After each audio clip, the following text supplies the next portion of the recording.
Hello and welcome to this episode of Battling with Business with me, Chris Kitchener. And me, Gareth Tennant. In this podcast, we explore ideas and concepts around teams and teamwork, leaders and leadership, and all things in between. It's a discussion between a former Royal Marines officer and a product manager from the world of business, comparing and contrasting our experiences as we attempt to work out what makes teams, leaders, and businesses tick.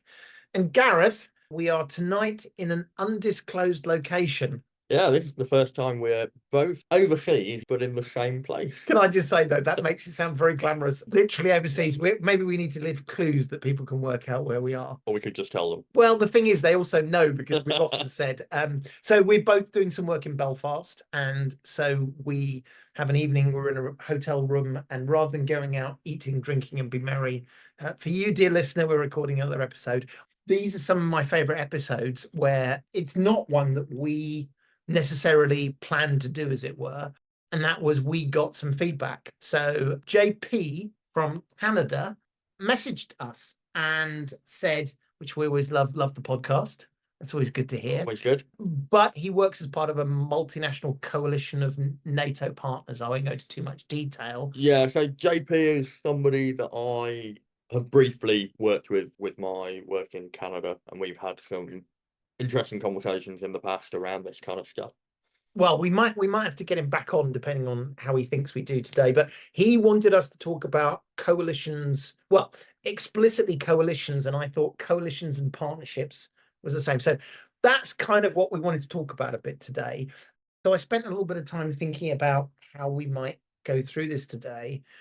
And I started off by thinking, are we just going to repeat what we've said about working in teams? But what became clear is while there's clearly overlap, actually what seemed interesting to me was there's almost differences in terms of coalitions, different challenges, Definitely, which almost map back onto teamwork, but through a slightly different lens. So I thought that would be quite interesting. So what do we mean by coalitions and partnerships?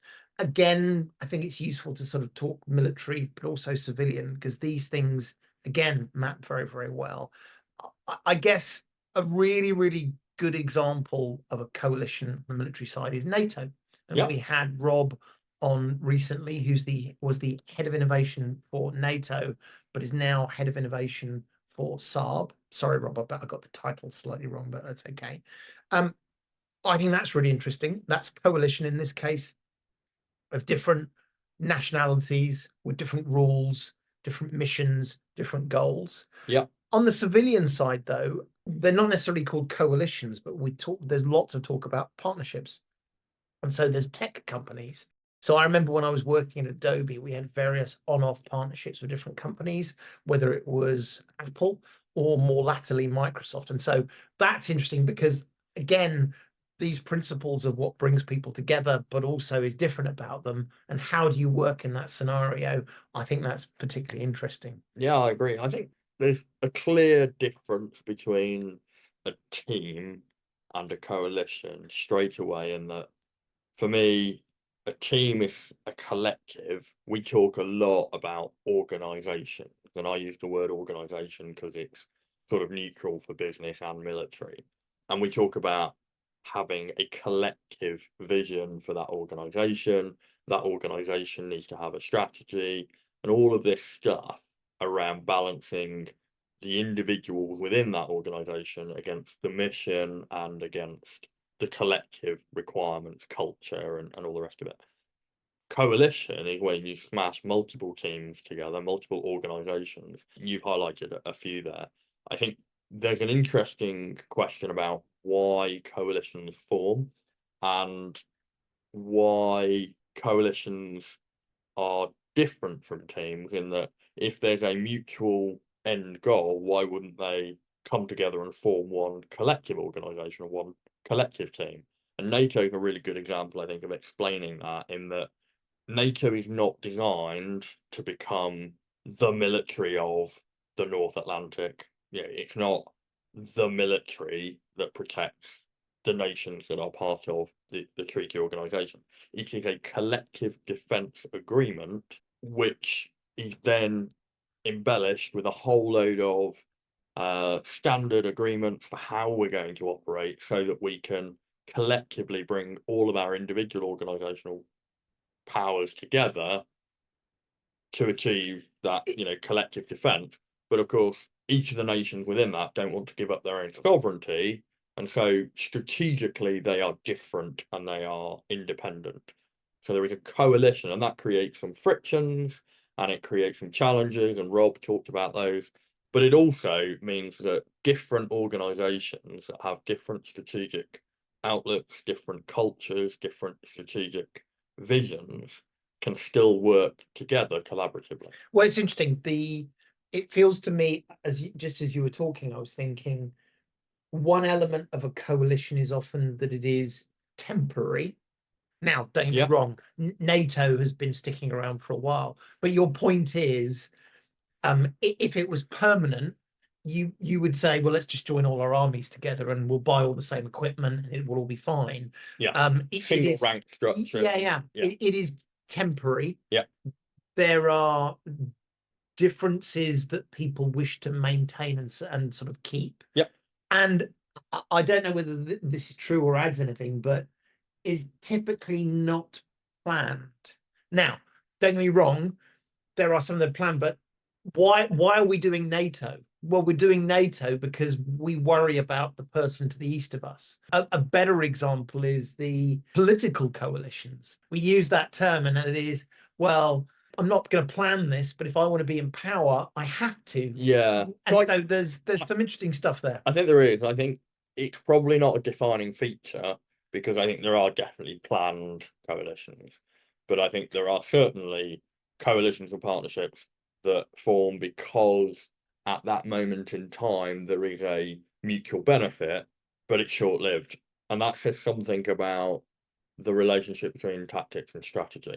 And political coalitions are quite often like that. And we're here in Northern Ireland, and famously, Theresa May with the Conservative government needed the backing of the DUP.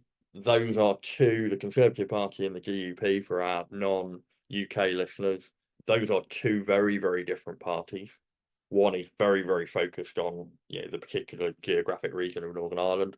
But at that moment in time, they had mutual benefit in working together, but that was never going to be a long-term partnership. There was no question that they would ever merge and become a single party. It was an opportunity. And I think we see that quite a lot. And you see that NATO is a long-standing treaty organization. It is a coalition of partners that have committed to work together over the long term for the betterment of national, international, and global security. There are also military coalitions that form because of particular regional events, of which NATO will then partner with non-NATO nations, and you end up with coalitions that work on particular security problems in particular regions of the world for that short period of time. I wonder whether there's maybe we're putting cart before the horse. There are frequent coalitions where people have to, and I'm gonna use strong words which to sort of exaggerate it, betray their own values. A good example is in the Second World War, we were allied to the Russians. Yeah. We had many reasons not to be that thrilled with allying with the Russians. And the Soviets had many reasons not to be thrilled with us. What are you suggesting, that we tried to stop the revolution or something we crazy? backed the other side. True. In the Russian Revolution. I mean, I would argue that both sides held their noses. Yes. Working with the other ones, the Bolsheviks saying, well, we're going to work with the capitalists saying we're going to work with the communists for the perceived either greater good or the mission. I think we're talking at extremes here, but the bit that's useful is typically most coalitions will not agree on everything. I mean, I think even within an organization, you're almost implying that an organization that is just one single entity, everybody agrees, and I don't think they always do. There is always internal politics. I think your point about you have that in an organization, but you start with the framework of the common mission, vision, culture, values, practices, etc., etc. people walk into a room in NATO and they're all wearing different uniforms. They work on different days. They have different equipment. They have different views about which countries are a threat, etc., etc. So I mentioned the word partnerships as well. I suspect it's fair to sort of broadly lump these together for the moment, but partnerships in the civilian world are hugely valuable, and I think sometimes underestimated in terms of at Adobe. I'll pick Adobe as a really good example, which Adobe and indeed Microsoft have a really, or had certainly when I was there, an incredibly finely honed sense of partnerships. And so in the case of Adobe, the statement was there may be some money to be made from partnering, whether it be licensing money or commission or whatever. But the partnerships in those cases, more often than not, were to either enable things that weren't Adobe's core mission. If you want to do that, we have a bunch of partners that can do that for you, and also to make them stickier. And it's fascinating because I think you've got a maturity thing as well. And I wonder whether this is true in the military of people's interest in working with other people outside of their military unit, Yeah, internally or in a coalition, which is sort of the not built here syndrome, which is we don't need partners to be successful. I've seen that as sort of that's the first view. We are here to solve the problem for the customer. We don't need to solve the problem through someone else.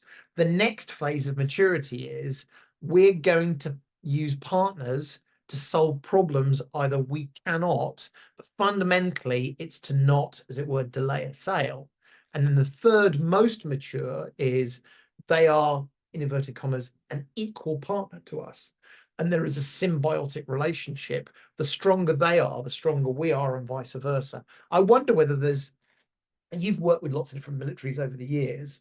Do you ever, is there a similar thing in the military, which is you're now plonked with a US Marine unit?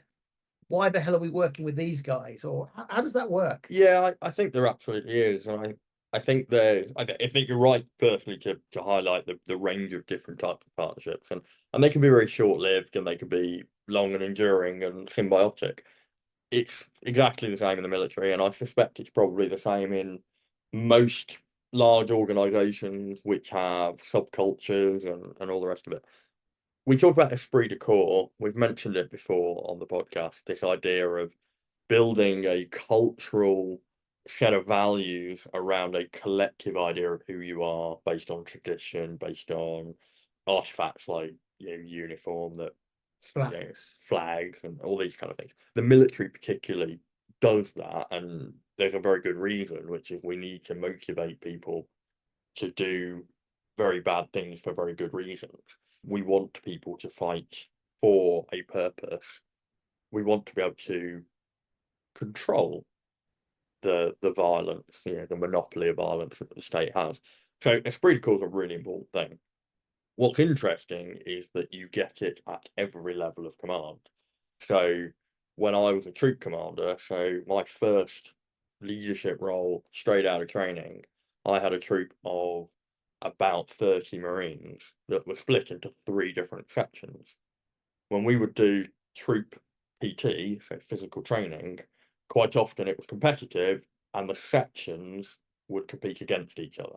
When the company, which is made up of 3 troops, did anything, then all the sections would stick together as a collaborative troop, and we were 2 troop and we were the best troop, and we would compete against the other troops. When it was an intercompany thing, because we're at battle group level, then suddenly X-ray company was the best company. And that happens all the way up. And we've talked about it before, the Marines are competitive with the army, particularly with the parachute regiment. Each of these examples you've given, though, there is a tighter. While we're always going to look to our immediate team, whatever that team is, and whatever the size is, you were all Marines. And so at the end of the day, the Marines, there was a common thing in Marines. Likewise, even against the paras with the British Army, in inverted commas, you know what I mean? But what I hope you're not calling me army. No. I was using that as a collective term, Carl. This is We're not. tricky. No, but a collective term. We're more part of the Navy. But you know what I mean? Yeah, the British military. I'm passionate about this because this is what forms my identity. So when we talk about coalitions, it becomes really interesting. I was going to say, so We worked with the Americans a lot. We worked with the US Marines. Straight away, there is a natural bond that US Marines are the smaller brother, younger brother of the did you American US Army. talk me through that? Because this is exactly what I mean. And actually, there's an interesting thing about how do you strengthen those bonds? So you're going on exercise next week, the US Marines. Does everyone sit there and say, we are really excited? The US Marines are our brothers. This is going to be great. Or do they say, and for our American colleagues, please apologize. I'm doing this, for example, any Yanks. It's the Yanks. We're going to show the Yanks. Talk about that. Yeah, so the US Marines maintain a very strong bond with the Royal Marines because we are both smaller, scrappier brothers to the British Army in our case, and to the US Army in the US Marines case. We also have a shared appreciation of our particular role in our national defence, and we share a lot of history and when we build the coalition. Is it a loving from the first day? I guess it is. I guess what I'm getting at is I'm actually trying to push you to tell me about a case where it isn't, where you turn up and it's this, it's like a film. You turn up and these are the guys over there. They look different, they dress different, they march different. They don't have the standards we have, and then over time you realize you have a lot more in common. This is a conversation about how do you build a successful partnership or coalition? So I think the reason that doesn't happen with the US Marines is because we are so close, and we maintain that closeness by cross training, by having exchange positions. So Royal Marine officers serving with the US Marines as members of the US Marine Corps, US Marines serving in the Royal Marines. They're US Marine officers today serving in the Royal Marines. Yeah. Wow. And there are French officers and there are Dutch officers. So there's a better example. So I would imagine French or Dutch officers. Yeah, again, we're starting to get to the point now where I would imagine the French Marines and the British Marines. So the French don't have Marines, but they're equivalent, as it were. So there are French Army units that work closely with the Royal Marines, and there are continual exchanges. I'm desperately trying to get you to say that there's you've got a story of when you met someone, it didn't look good, but then you went out, you got into a scrap with them, and all of a sudden you were brothers, and So I think all the examples I've talked about are examples where those are planned coalitions, and maybe long held. They're long held. There's history. We work together, and we maintain it to make sure that doesn't happen. Wider NATO, there are, I think, 28 nations now. In fact, no, we've had Sweden and Finland recently, so there's 30 nations. I could be wrong. That's a lot of relationships, and there's a lot of shared history, a lot of competitive history. And I'm picking this as an example, but you've got both the Turks and the Greeks in NATO, and there's clearly a history there. You've got the Norwegians and the Swedish now, and there is a history there. There is the Canadians and the Danish, and so the Danish and the Canadians had a long-standing conflict over a disputed island in the Arctic. I think it has now been resolved. I'm not entirely sure how, but I think it's now over. But this was a long-standing conflict in inverted commas, where every year the Danish would go to this island. It's an outcrop of rock. There's no one that lives there. And they would raise a Danish flag and leave a bottle of schnapps and a letter to the Canadians that said, we hereby claim the island, reclaimed this rock that is, the rightful ownership of Denmark on behalf of the Danish royal family. The Canadians would then send a patrol to the same rock, raise the Canadian flag, take down the Danish flag, post it back to the Danish ambassador, I suppose, and leave a bottle of Canadian rye whiskey with a letter saying, on behalf of the Canadian government, we've reclaimed this rightfully for part of Canada. And this went on for years, and it's the way all wars should be fought, isn't it? A light-hearted kind of with alcohol at the heart of it. With alcohol at the heart of it. It was a genuine diplomatic dispute. but exercised in a way that showed that actually they are far stronger as allies than anything else. And actually, interestingly, almost all Arctic nations have some sort of territorial dispute with all other Arctic nations. So the US have some disputes over the borders with Canada, the Danes, the Norwegians. The Russians are a slightly more prickly customer. We don't need to get into that right now. I've kind of gone off topic. No, but The, you've I mean, this is starting to talk now about teamwork is about we as a troop are going to go do a thing. Coalitions, you've started to describe, and you hadn't explicitly said this, but there is, if you do this every year, there is a common bond. yeah, The guys who go put the whiskey under the flag and the schnapps are bloody cold and miserable and have to ski. And so I bet if they sat in a bar, they would now they've got a common purpose. They've got well, a common understanding. And so yeah, it's interesting that part of the coalition is if you've got a bunch of people that say we're going to put 5 people in a room who all have different goals, different missions, have nothing in common, have no reason to be together, that is a pretty difficult well, coalition to it's make. just struck me that that example we've hit upon twice before on our podcast. One where we said customer complaints are an opportunity because if everything goes smoothly, the customer walks away. If there's an issue and you resolve it well, the customer walks away happier than if everything had just gone smoothly. Because, and we used an example They of a barista, engage. they engage. We also talked about Taylor Swift, and one of Taylor Swift's superpowers was her ability to bring on board her detractors and make them her advocates. This is exactly the same. I would argue the relationship between the Danish and the Canadians is stronger because of Because of this. that I story and agree. those behaviours than perhaps the Canadian relationship with the Romanians, where there isn't that shared history. So I think part of forming good coalitions that work well together is not ignoring the differences and pretending we're all the same.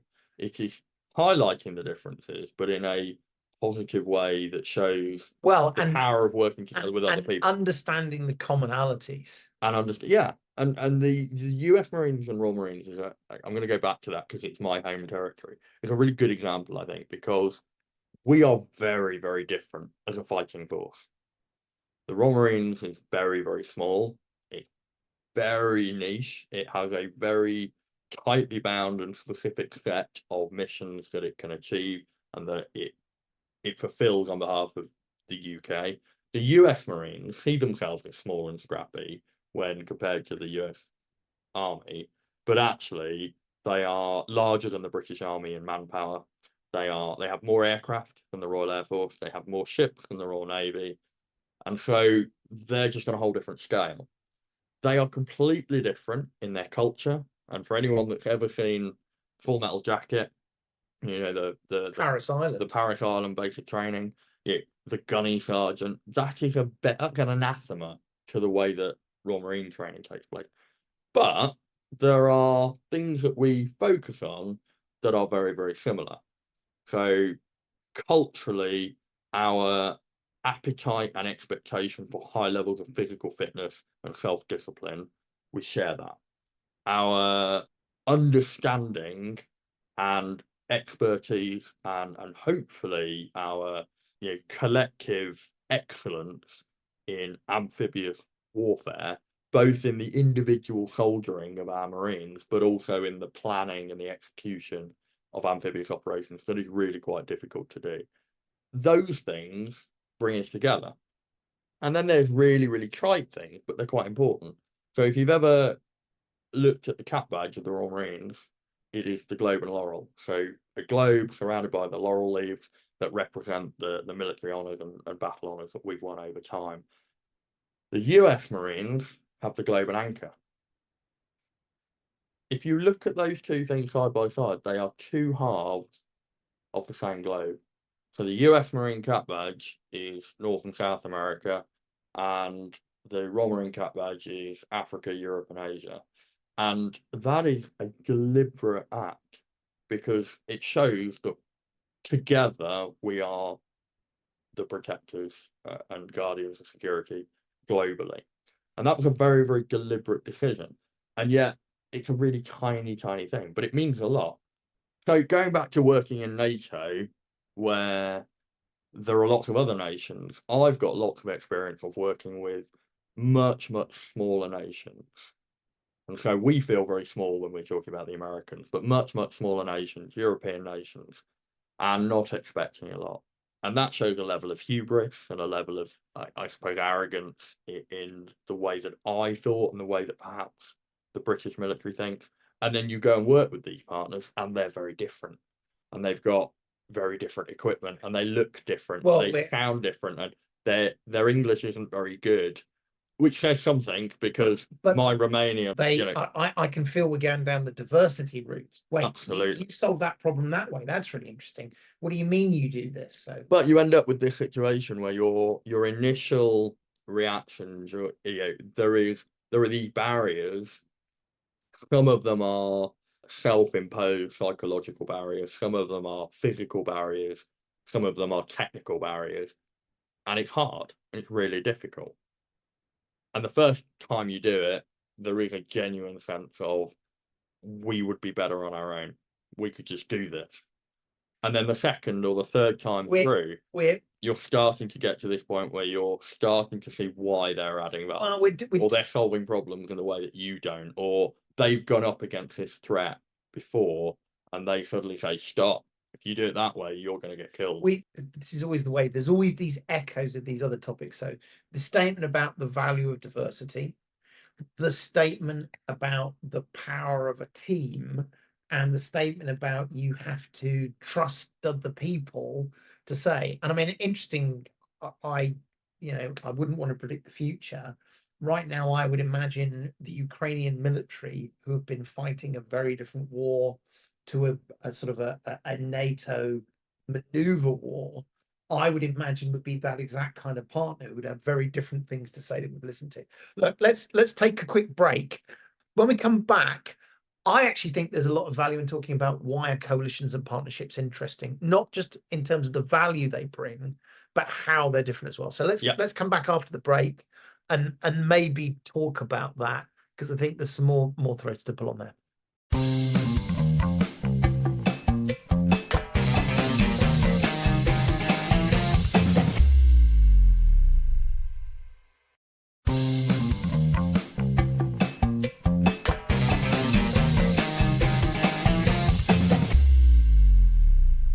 Welcome back. So we were talking about coalitions and partnerships just before the break. You win bonus points. I did not know that the globe in the US Marines and the Royal Marines was the different side of the same globe. I'll go and look at that later on. Probably interesting to talk about what the value of coalitions are. And I think I said this before we went to the break, which is there's this word diversity again, and that I'm pleased to say I think we've avoided the cliches of diversity is good because diversity is good, and we focused on the fact that diversity is good because it helps you win. Yeah. And I think that as I look at this, there's an element here of like, how do you win through coalitions? And the one that came to mind first to me as I was sort of thinking about this on the flight over, was very much what Rob said. And I remember, if you guys haven't listened to the episode with Rob Murray, who's the head of innovation for Saab and who was the head of innovation for NATO, I asked a question and I was a little bit nervous about what Rob was going to say. And I said, you've just spent 10 minutes talking about the challenges of working within NATO and the fact that every decision is a compromise. Did that not depress you? Because rather than coming up with the best solution, you had to come up with the best compromise. And I was actually surprised by his answer, which was actually the compromise solution was not somehow a poor solution. The compromise solution was, in fact, the best solution. And I thought that was such an interesting thing that says compromise is often considered something that is a sign of weakness. And you said this before the break, which is when you first start working with a group of different people, you say, well, I could do that myself quicker. Compromise gets you to slow down and entertain the idea that there are other ways of doing it, either because we are constrained, we don't have that equipment, and therefore we're going to have to figure out how we work out between us, or just thinking differently and saying, oh, well, at one level that's a compromise, but at another level that's a new way of working and a different way of thinking. I, like you, was sort of a little bit nervous of Rob's answer, or what Rob's answer might have been, and actually was relieved and pleasantly surprised by the fact that, you know, one of the frustrations of working in NATO, with NATO, and I've done both. I've worked inside NATO, I've worked with NATO and with NATO partners. It is a deeply frustrating place to work because things are slow, because it takes time to work out what everybody collectively agrees on. We have to take into account the political sensitivities of the various parties. Everything is slow, everything is frustrating, and that is often sold as the weakness of NATO. But actually, that is its collective strength. And that means when NATO does something, it is a considered, deliberated, and deliberate action. And so, whilst, let's be explicit, whilst Russia has the ability, because it is effectively run by one man and a small group of advisors around one man, to move quickly, we know from history that is a very poor way to lead nation states, organizations through complex problem sets. And there are lots and lots of reasons to look at the way Russia is currently being run and measure it as very, very poor. You know, the survival rate, the economic situation. There's a whole load of reasons. So it's often sold as this advantage that they can be quicker than us, they can be more decisive than us. But actually, NATO's collective spirit, collective values, and deliberate actions are considered and well thought out, is a really good case in point as to why, you know, things like democracy work very, very well. Because you have to compromise, and in a situation where everybody in the organization, in the coalition, in the collective group is never going to all be persuaded to come to one consensus, you have to find that compromise ideal. And actually, what you end up with is the wisdom of the crowd. Well, what you've also said, which wasn't, as I thought about, so wasn't immediately obvious, is it turns out being good at coalition in itself is a skill. And any organization that wants to be successful needs to develop and think about the skill. And I would argue right now we are witnessing that in real time. So the Ukrainians have a coalition of supporters, and the Russians have their coalition of supporters. And again, you start to look and say that there's arguably a motley crew of people within the Russian coalition in terms of Iran, North Korea, China, potentially India, although less likely. But there's an interesting which says our ability to be a successful coalition is part of the victory. And that leads neatly onto, while this is probably self-evident, I think everyone, including myself, gets very nervous about this compromise point. Because, as you say, the reality is you can go faster elsewhere. But I think it's really important to state the blinding the obvious. Coalitions are all about size and mass for effect. Yes, the way that a coalition is successful, though, is strategy. And we know from talking about it over and over again and lots of times, strategy is about collectively agreeing on the purpose and what the objectives are that you're trying to achieve, and then using that as your guiding principle, your North Star or your compass bearing, to then take current situations to make better decisions to get towards that. Now, we've talked about the difficulty of that in an organization. I was just about to say that the idea where you have an ad hoc coalition and now have strategy, you know, that's really difficult. And in a commercial sense, for example, a partnership might be the relationship between a supplier and a buyer.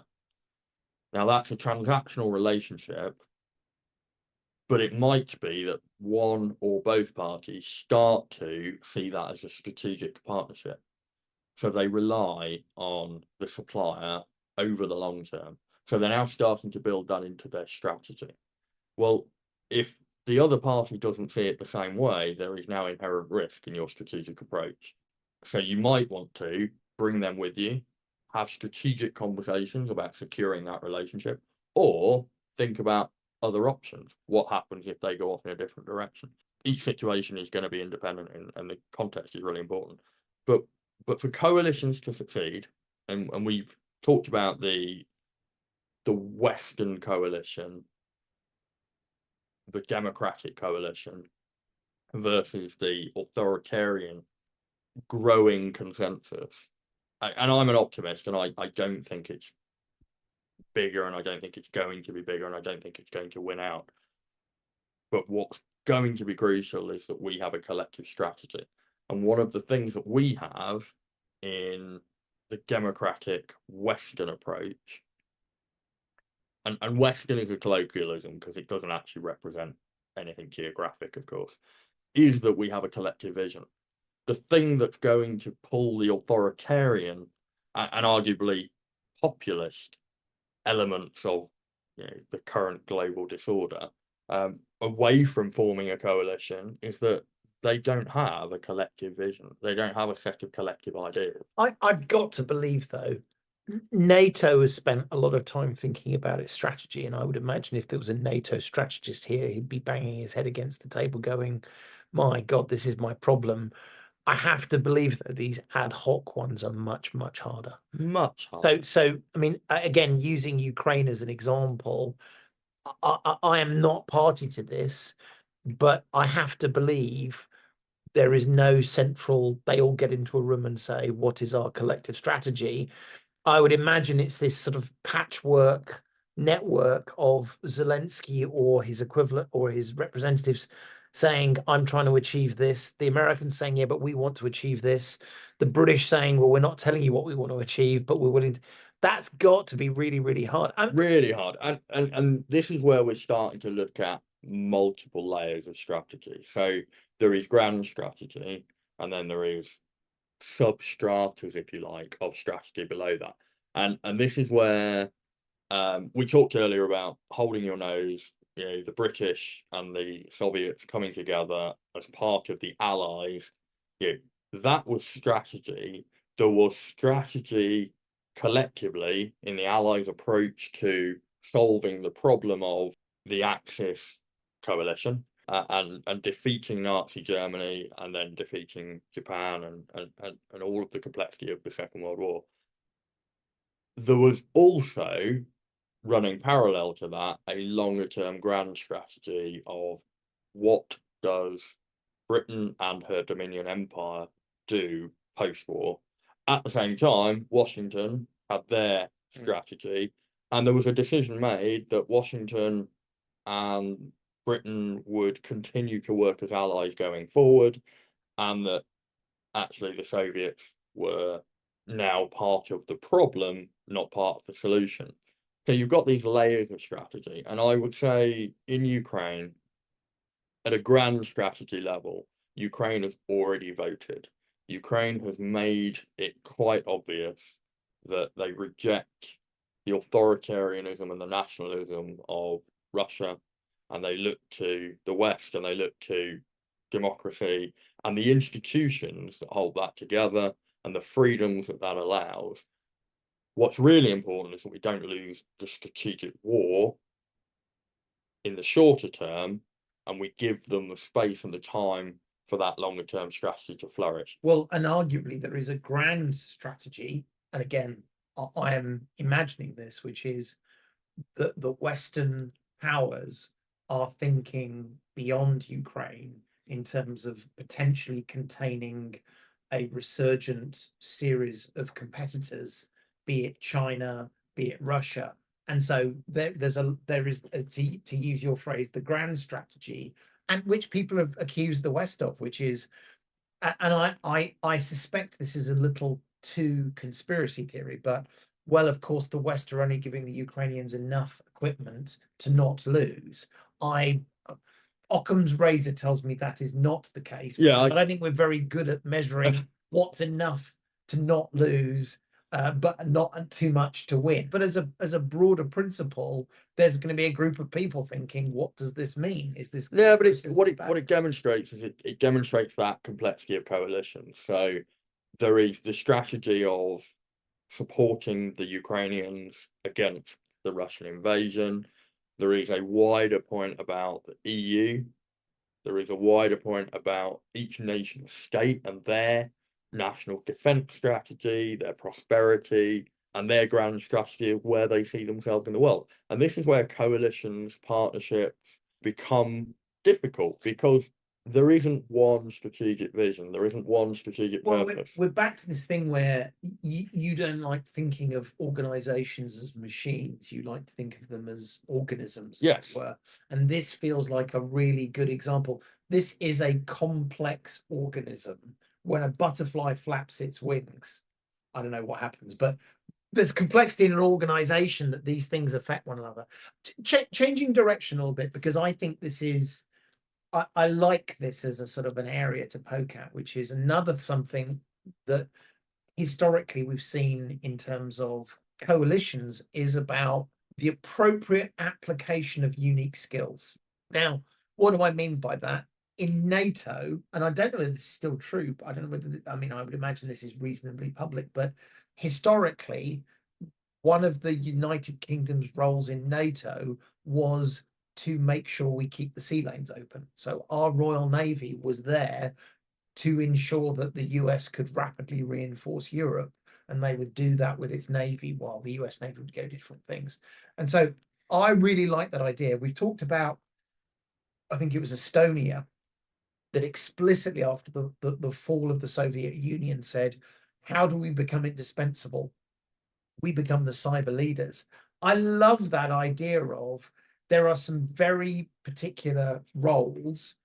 If we all do that role as one of 1,000 things, we will do that role poorly. But if Yeah. you become the expert in that role and we trust you to do that, you can do things that while we can focus on other things, you could do something. We can all play to our strength. Yeah. To create a collective that is even stronger. Yeah. Absolutely. What's brilliant about that Estonian approach is that is where they absolutely managed to fold one strategy into another. So their national prosperity strategy was digitization. So not defense, not security, not cyber warfare. They are going to be a digital nation. Within that, their collective defense is NATO. For what's their part of the NATO strategy? How do we make ourselves indispensable whilst also recognizing that we're going to be the digital lead cyber warfare? Well, now the same skill sets, the same educational programs, we can wrap these two strategies together. So that's brilliant because what you're doing there is you are providing something to a coalition that they need and saying we will be this small player that punches above its weight in this particular area. And what we expect from you is to be able to pull on your strengths when we need it, collective defense, the purpose of NATO. Whilst also, by saying we're going to do that, we are reinforcing our national prosperity strategy because to do this, we're going to have to invest in digital skills. We're going to have to build our capabilities in these arenas. Brilliant. That is strategic planning at its best because what you're managing to do is layer and lace together. And I would argue different strategies. I would argue that that is unusual in the sense of they had a very pressing problem. They woke up one morning and said, "We are a small country. We need to think very strategically about how we behave." But it's also, if in hindsight, brilliant. It's brilliant at the time to say there is this giant, former Soviet nation next to us that is incredibly powerful, that wants to undermine our institutions, that has explicitly said it wants to retake our territorial borders. I'll tell you what, we're not going to invest in tanks and artillery. That's madness, right? But actually, if you look at it in terms of strategic planning, it's brilliant. Mike, I mean, here's a question. I gave the example that said in time of war, the Royal Navy was the escort of the world. Bad, not escort of the world, but that was like the Royal Navy. We've got We ruled the high seas. the ships that are designed Yeah. to protect ships against submarines. Do we have that anymore? I wonder whether there is an element of have we and other nations become lazy and said, it'll all be fine, it'll work itself out. Because it sounds like there was a point for the Estonian and for the Royal Navy where we said, we need to be really good at certain things. We're going to get in a room with our partners and we're going to say, what are you really good at? Oh, we are really good at tanks. We'll bring lots of tanks. Okay. What are you good at? We're great at ships. We'll all do those things ourselves, but we can identify. I bet there was the artillery guys, there was the mountain warfare guys, there was the special, there was all those things which like we know what we're all good at and what we'll really lean in on.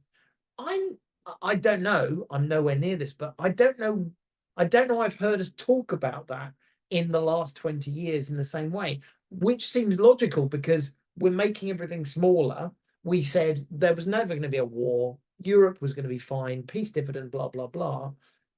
Did we get lazy? Or am I wrong? Are there things which now the British military says, okay, we're much smaller, but because we're much smaller, we have to be really good at these things? Yeah, so I'm talking personally here about my view on this, but I mentioned earlier about working with coalition partners in NATO and the hubris and arrogance that I had, and I think comes from a British approach to working in NATO, which is or has been NATO is how smaller nations do it, but we do it our own way. We do it the British way because second tier nations do NATO, first tier nations do special relationship with the US. And us and the US, we're the big boys in the room. And I say this as my anecdotal experience, but I know a lot of people would agree with me. I think that is our strategic mistake. Well, And I think what we've done is we have failed to really exploit and capitalize on the value of working out which bit of the puzzle we provide to that NATO system.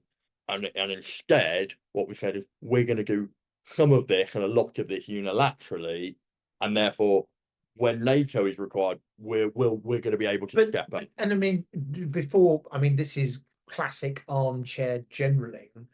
Of course, this is staggeringly hard because the one thing you could say about the British military is it has been extremely dynamic over the last 30 years. Now, sadly, dynamic means reducing, but the reduction represents things that we said we're going to put a lot of money over here because we're good at it. Yeah. So So I have the advantage of hindsight, and I also don't have the pressure of the political pressure of supporting the defence industrial base. So prosperity is part of our national strategy, and a lot of military decisions are made to reinforce and support our national industrial strategy. And I don't have the pressure of politics. And politics does impact on military strategy. And it absolutely should as well, because we work in a free democratic government system, and we absolutely need our democratically elected leaders to direct what we do, how military spending works. So it's very easy for me to say, well, what we should have done is invest in NATO.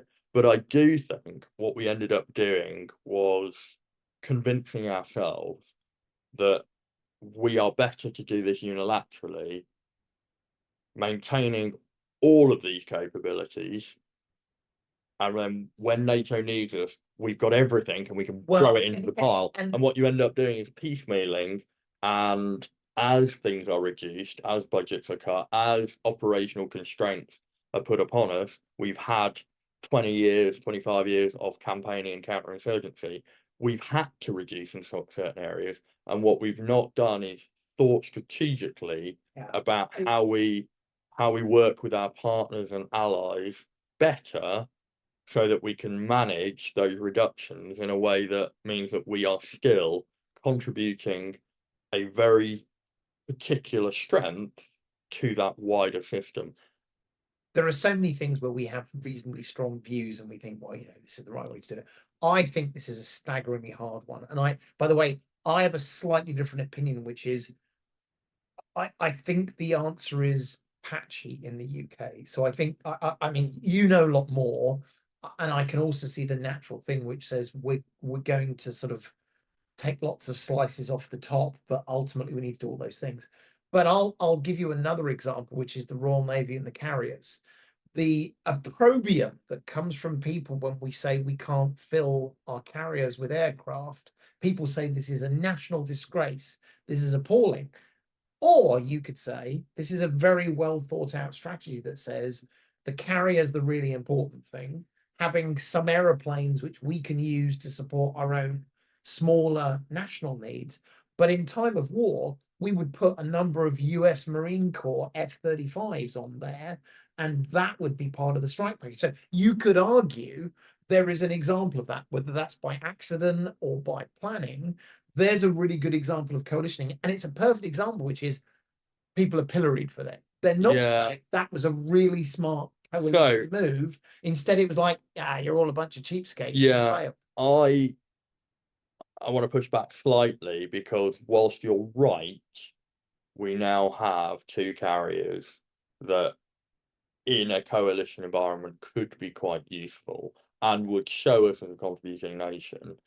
Arguably, we could have done other things. We could have done other things. But I think more importantly, there has never been a coherent strategic objective that said we are going to hollow out other bits of capability in order to be a maritime force projection capability as part of a coalition. So if that was the strategic goal, we've gone about it in quite an odd way. If it wasn't the strategic goal, then we've ended up doing this by accident. I feel we're closer to the second. I think that's probably fair. This has been a really interesting conversation about coalitions because, as we said at the very beginning, we are describing teams. Yeah. Albeit sort of at an extreme. We're also talking about the fact that it turns out, surprise, surprise, the idea of working more effectively with different teams, with different agendas, with different skills, with different languages, with different goals and strategies, you can't just half-arse it. It's hard. I would almost argue, do we spend enough time thinking carefully about our coalitions? Do we have people in rooms going, we need to think carefully about strategies for our coalitions? Because I would argue most coalitions come together by accident because of necessity. Now, NATO, even though NATO is a long-standing one, it was by accident necessity. We were all on the same side, and now we had a common enemy to the east. What are we going to do? Therefore, we don't know who our next coalition will be with. And so therefore we better be bloody good at working out how to make coalitions work, because it's not just about turning up on the day and saying, oh, well, it'll be all right, we'll all be fine. That is not how it's going to work. There's two major points here. One is what Rob said about compromise and getting to that compromise, even if it's frustrating, even if it's slow, even if it doesn't feel like you've got the optimum answer, you probably have, because we're all looking at it from our own particular national or organizational lenses. And actually, in a coalition of multiple organizations, that compromise area is where the success lies. And the final thing is Peter Drucker's, mantra of culture eats strategy for breakfast. For these things to work, whether you are forced into a coalition by virtue of the conditions at the time, whether it's a planned coalition, whether it's a partnership that develops into a coalition, that develops into a strategic partnership, whether it working together against a common adversary, common enemy, common evil, or whether it's an evolution that brings together a coalition of the willing around a larger, wider problem that you can't solve on your own. Climate change is a really, really good example of that. For you to have a coherent strategy to enable collaborative work and to leverage each other's strengths for the sum of the parts to be greater than the individuals, you have to build those cultural ties. So the reason that it was so hard for you to get me to say the US Marines are rubbish, the Royal Marines are I'll better. make that very clear. I know a couple of US Marines. Before I get in trouble, I was not trying to diss our US Marine brethren. But the reason that that's so difficult is that we work so hard. It's not an accident. Not just aligning our equipment and our doctrine and training together, but aligning our cultural outlook. We work together, we know each other. Even if I don't know a US Marine by name, I know the institution they've come from and I feel an affinity to it. And that's the same with the French, it's the same with the Dutch, it's the same with all of our NATO partners and all of our allies to a greater or lesser extent. And we work hard at that. And that is something that the coalitions that are being forced together because of autocracy, because of nationalism, because of the complex geopolitical situation we find ourselves in, that is something they're not working at. That is something they don't have. And that is ultimately the advantage. So for me, the lesson we take from this has to be, leadership, command, strategy. You've got to think about more than the organization that you're mandated to lead. You've got to think about who those partners are, who they're likely to be, and to work hard at building those relationships. I think that's a perfect time to finish. Hopefully that was an interesting, just sort of digging into some of those things and maybe sharing some of the ideas and concepts that perhaps will be useful as you think about it. So raise a glass to all those involved in those coalitions, patience, and remember, it's all valuable in the end. Thank you for listening to this week's episode of Battling with Business. You heard this episode was triggered by a message from one of our listeners. We would love to hear from you and have your question or your topic be the subject of something. We'd love to hear if you're a part of a coalition and what we've just said is nonsense, or things you've learned about these things, or indeed any other topic. So message us, battlingwithbusiness@gmail.com. Apparently people track us down on LinkedIn as well. I don't think that's particularly hard to find us on LinkedIn. Battling with Biz on X. And please do rate and subscribe. For now, thank you very much for joining us and see you next time on Battling with Business. Cheerio.